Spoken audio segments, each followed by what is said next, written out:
अपने मित्रों के सामने अय्यूब ने कई सारी बातों को रखा है, लेकिन तेमानी एलिफज को अय्यूब की कोई भी बात समझदारी की, बुद्धिमानी की या फिर विवेक की नहीं लगती है। इसलिए वह अय्यूब से अपनी असहमति को जताते हुए हर एक बात में तर्क करता हुआ, विवाद करता हुआ और यहाँ तक कि उससे लगभग डांटने लगता है।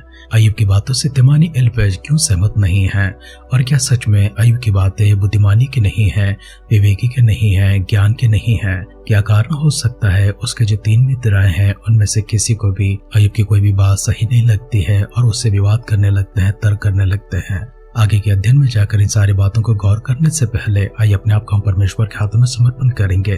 परमेश्वर से समझ के लिए, ज्ञान के लिए, परमेश्वर से विवेक के लिए प्रार्थना करते हुए आत्मिक अगुवाई और प्रकाशन भी हमारे ऊपर होने के लिए, पवित्र आत्मा की भरपूरी निरंतर हमारे ऊपर होते हुए परमेश्वर अपने अभिषेक भरा हाथ हमारे ऊपर रखने के लिए अपने सिरों को झुकाएंगे, आंखों को बंद करेंगे, छोटी सी प्रार्थना करेंगे। पिता परमेश्वर, हम फिर से एक बार आपकी स्तुतिगान करते हुए प्रशंसा महिमा के साथ में आदर सम्मान और गौरव की प्रभु जी वंदना स्तुति की भेंट हम आपके सानिध्य में लेकर आते हैं। हम सबको परमेश्वर अपने दिए हुए सुंदर से समय के लिए, एक नए दिन के लिए शुक्र अदा करते हैं। हमारे सारे परिजनों को, आपके भक्तगण को परमेश्वर आपकी दृष्टि में लेकर आते हैं। व्यक्तिगत तौर से पिता परमेश्वर के जन को छूने के लिए, अपनी सामर्थ से भरने के लिए, अपनी अगुवाई से भरने के लिए, अपनी शक्ति से भरने के लिए प्रभु जी आपसे नम्र प्रार्थना करते हैं। आपने हम सबको परमेश्वर देवा सुंदर से समय के लिए एक बार शुक्र अदा करते हैं। हमारे सारे परिजनों के ऊपर परमेश्वर आपकी कृपा दृष्टि हमेशा होती रहे। वचनों के माध्यम से परमेश्वर हमसे बातें करते रहे। सारी महिमा, आदर, सम्मान आप प्राप्त करते रहे। हमारी सारी दुआओं को परमेश्वर आपने सुनकर हमें देवताओं के लिए धन्यवाद करते हुए हमारे उद्धारकर्ता, हमारे प्रभु यीशु मसीह के नाम से इस प्रार्थना को मांगते हैं। सुन और कबूल कर पिता। आमेन, आमेन, आमेन। आध्यात्मिक जीवन की दैनिक खुराक सुन रहे हमारे सारे प्रिय श्रोताओं को, परमेश्वर के प्रिय भक्तगणों को प्रभु यीशु मसीह के नाम में प्यार भरा जय मसीह की सुप्रभातम और शुभोदय कहते हुए हम सबका मनपसंद ध्यान के अंदर आध्यात्मिक जीवन की दैनिक खुराक में और इस नए दिन में आप सबका स्वागत करते हैं। हमारे अध्ययन अय्यूब का ग्रंथ 15 अध्याय में चल रही है और उसका पहला वचन से पढ़ते हुए हमारे ध्यान को आगे बढ़ाएंगे। तब तेमानी एलिफज ने कहा, क्या बुद्धिमान को उचित है कि अज्ञानता के साथ उत्तर दे? वह अपने अंतःकरण को पूर्वी पवन से भरे। क्या वह निष्फल वचनों से व व्यर्थ बातों से वाद विवाद करे? वरन भय मारना छोड़ दे और ईश्वर का ध्यान करना औरों से छुड़ाता है, तो अपने मुंह से अपने अधर्म प्रकट करता है और धूर्त लोगों के बोलने की रीति पर बोलता है। मैं तो नहीं, परंतु तेरा ही मुंह तुझे दोषी ठहराता है और तेरे ही वचन तेरे विरुद्ध साक्षी देते हैं। क्या पहला मनुष्य तू ही उत्पन्न हुआ? क्या तेरी उत्पत्ति पहाड़ों से भी पहले हुई? क्या तू ईश्वर की सभा में बैठा सुनता था? क्या बुद्धि का टेका तूने ही ले रखा है? तू ऐसा क्या जानता है जिसे हम नहीं जानते? तुझ में ऐसी कौन सी समझ है जो हम में नहीं? हम लोगों में तो पक्के बाल वाले और अति पुराने मनुष्य हैं, जो तेरे पिता से भी बहुत आयु के हैं।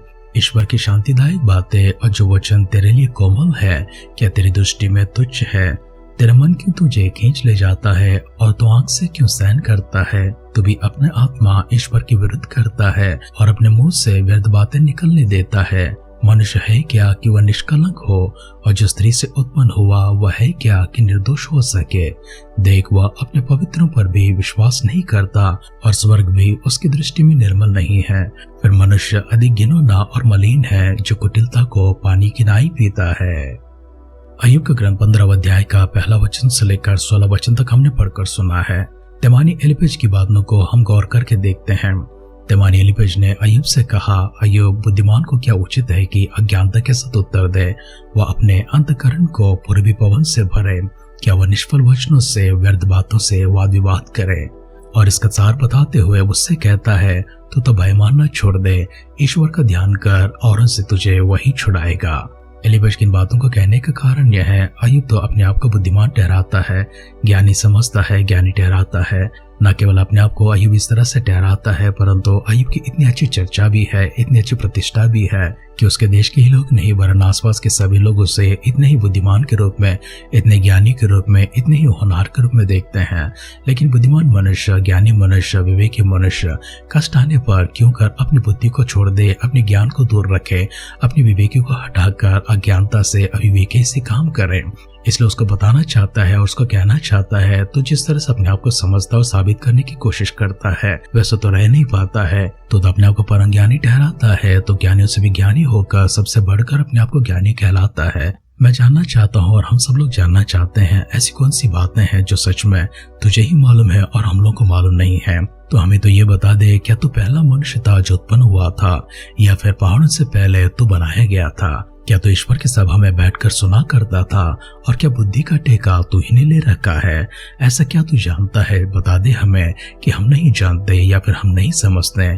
हम लोगों में तो पक्के बाल वाले और पुराने मनुष्य भी हैं जो तेरे पिता से भी बहुत आयु के हैं। ईश्वर की शांतिदायक बातें और जो वचन तेरे लिए कोमल है, क्या वो तेरी दृष्टि में तुच्छ हो गए हैं? तेरा मन क्यों तुझे खींचे ले जाता है और तेरी आंख से तो सहन क्यों करता है? इसका कहने का अर्थ है तो अपने मन के पीछे खींचा क्यों जाता है? दर्द होता है, दुख होता है, घाव होते हैं, संकट होते हैं, मुसीबत होते हैं, नुकसान होते हैं। अय्यूब, तुझ पर जो विपत्ति आ पड़ी है, तुझ पर जो नुकसान आ चुके हैं, वो मनुष्य की सहन शक्ति से बड़ी पीड़ा के हैं। हम सब पहचानते हैं, हम सब जानते हैं, इसे महसूस भी कर सकते हैं। लेकिन जिस कारण से अय्यूब आज खड़ा हुआ है, जिस कारण से तो अपने आप को साबित करना चाहिए, तो अपने आप को साबित करने के लिए अपने मुंह पर लगाम देना चाहिए, अपनी जबान पर लगाम देना चाहिए, अपने मन की बातों पर, अपने मन के विचारों पर लगाम देना चाहिए। लेकिन तो अपने मन के पीछे खींचा जा रहा है, तो अपनी आंखों से सहन करता है। इसलिए तेरे मुंह की बातें ही तुझे दोषी ठहराते हैं और तेरे ही वचन तेरे विरुद्ध साक्षी देते हैं। तू अपने मुंह से अपना धर्म प्रकट करता है और दूसरे लोगों की बोलने की रीति पर तू भी बोलने लगता है। इसलिए मेरी सलाह मान, अपने आप को शांत कर। मनुष्य है ही क्या वो निष्कलंक हो सके, और जो स्त्री से उत्पन्न हुआ है क्या वो कभी निर्दोष हो सकता है? देख, वो अपने पवित्रों पर अर्थात परमेश्वर अपने पवित्रों पर विश्वास नहीं रखता और ना ही स्वर्ग भी उसकी दृष्टि में निर्मल है। फिर मनुष्य तो अधिक घिनौना और मलिन हो चुका है, जो कुटिलता को पानी की नाई पीता है। मेरी बातें सुन और अपने आप को साबित करने की प्रयास बंद कर दे। जितना तो अपने आप को साबित करने के लिए, अपने आप को शुद्ध ठहराने के लिए, पवित्र ठहराने के लिए, सच्चा ठहराने के लिए प्रयास करता है, उतनी ही तेरी बातें तेरी भी साक्षी देते हुए तुझे दोषी ठहराते हैं, तुझे पापी ठहराते हैं। वचन सुन रहे प्रियजनों, तिमानी एलिपेज की इन बातों को हमने गौर किया है।